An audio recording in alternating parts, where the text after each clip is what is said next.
Hello, young authors. Here are the video directions for completing the Exposition Mastery Check. Remember that when you're creating this, you're trying not to plagiarize, so you're not going to do any story that is already completed, such as the Hunger Games or even the Greasy Say story. Let's review that the Greasy Say story is an example. This is a story that Ms. Granger and I created together that is a model for what you would be doing. The steps when you are completing your exposition are: first you figure out the characters, the major and the minor, then you figure out the setting, and then you figure out the conflict, internal and external. You don't have to do both. You can do one or the other. If you want to review Gracie Say's story as an example for something you might do, that would be a good plan.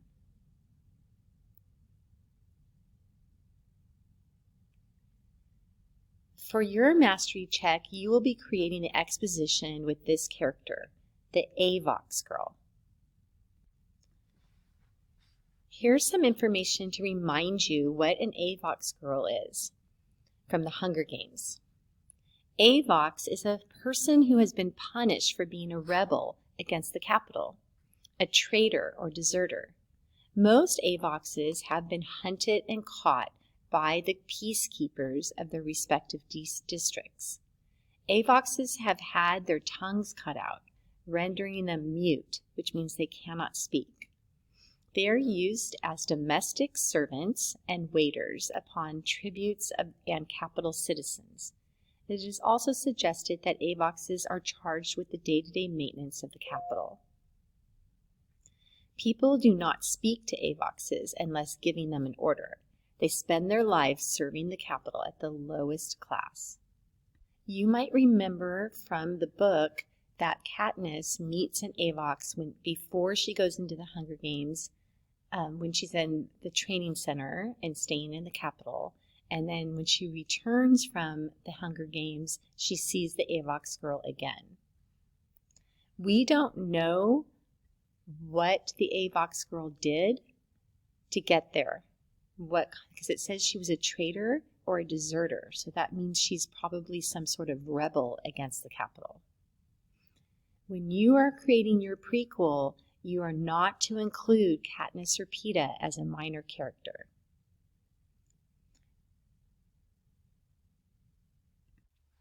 Your next step is to fill in this chart everywhere where you see anything highlighted. So for characters, the people in the story, your major character is going to be the Avox girl. You need to give her a name of your choosing. We don't know what her real name is in the Hunger Games, so you're going to give her a name.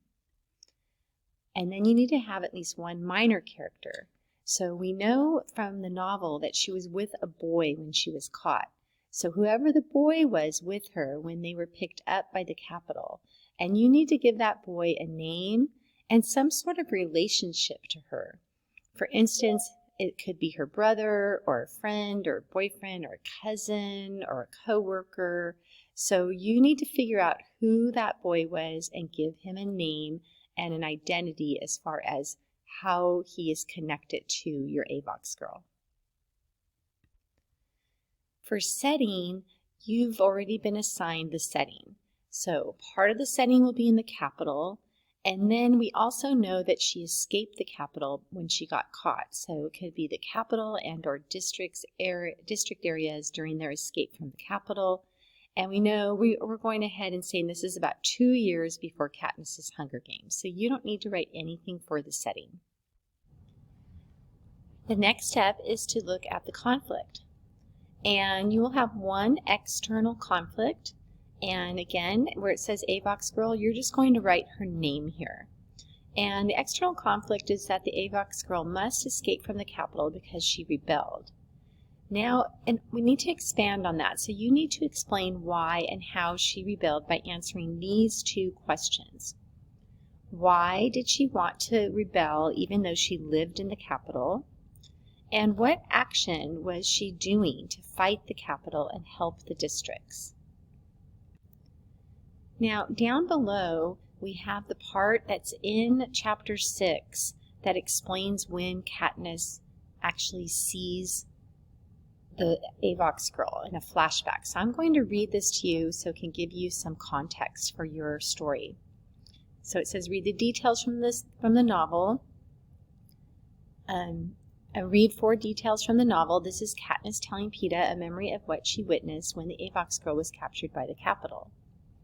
Suddenly all the birds stopped singing at once, except one, as if it were giving a warning call. And then we saw her. I'm sure it was the same girl. A boy was with her. Their clothes were tattered. They had dark circles under their eyes from no sleep. They were running as if their lives depended on it, I say. For a moment I'm silent as I remember how the sight of this strange pair, clearly not from District 12, fleeing through the woods, immobilized us.